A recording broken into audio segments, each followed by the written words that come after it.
नमस्कार, मैं शुभांगी त्रिपाठी और आप देख रहे हैं जन एक्सप्रेस। आज की सबसे बड़ी और डराने वाली खबर विश्व स्वास्थ्य संगठन से सामने आ रही है। क्या भारत में दस्तक दे चुका है दुनिया का सबसे खतरनाक वायरस इबोला? रिपोर्ट्स के मुताबिक युगांडा से भारत आई एक महिला में इबोला जैसे गंभीर लक्षण पाए गए हैं, जिसके बाद स्वास्थ्य विभाग में हड़कंप मच गया है। जिसके बाद महिला को तुरंत मेडिकल फैसिलिटी में क्वारंटीन कर दिया गया है और उसकी जांच जारी है। हालांकि यह भी साफ नहीं है कि ये मामला पूरी तरह से इबोला का है या नहीं, लेकिन एहतियात के तौर पर सरकार पूरी तरह से सतर्क हो गई है।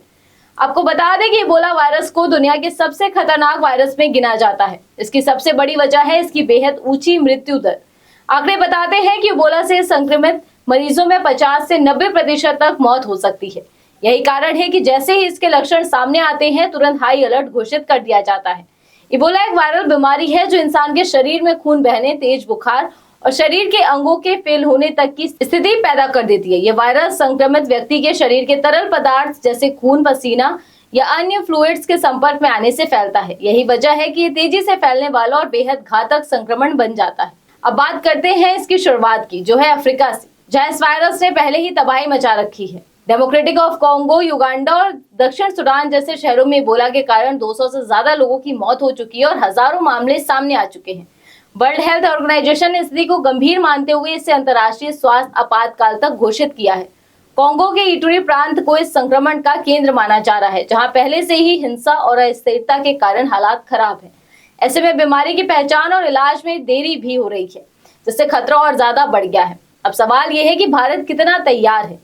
केंद्र सरकार ने इस पूरे मामले को गंभीरता से लिया है। केंद्रीय स्वास्थ्य मंत्री जेपी नड्डा ने हाल ही में उच्च स्तरीय बैठक कर देश की तैयारियों की समीक्षा की है। वहीं नागरिक उड्डयन महानिदेशालय यानी डीजीसीए ने भी एयरलाइंस के लिए नई गाइडलाइंस जारी कर दी है।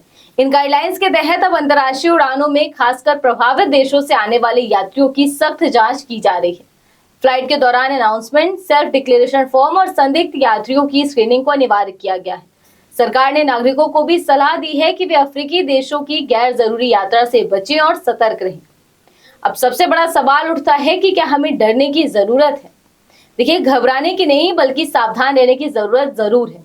भारत के पास कोरोना महामारी का अनुभव है और स्वास्थ्य ढांचा पहले से ज्यादा मजबूत हुआ है, लेकिन इबोला की गंभीरता को नजरअंदाज नहीं किया जा सकता। विशेषज्ञों के मुताबिक अगर समय रहते संक्रमण की पहचान हो जाए और मरीज को अलग कर दिया जाए तो इसके फैलाव को रोका जा सकता है। इसीलिए सरकार और स्वास्थ्य एजेंसियां हर स्तर पर निगरानी बढ़ा रही हैं। तो फिलहाल स्थिति नियंत्रण में है, लेकिन खतरा टला नहीं है। इबोला एक ऐसा नाम है जिसने दुनिया को कई बार डराया है। अब इसकी आहट भारत तक पहुंची है या नहीं, ये जांच के बाद ही साफ होगा। लेकिन एक बात तय है कि सतर्कता ही सबसे बड़ी सुरक्षा है। आप क्या सोचते हैं? क्या भारत इस खतरे से निपटने के लिए पूरी तरह तैयार है?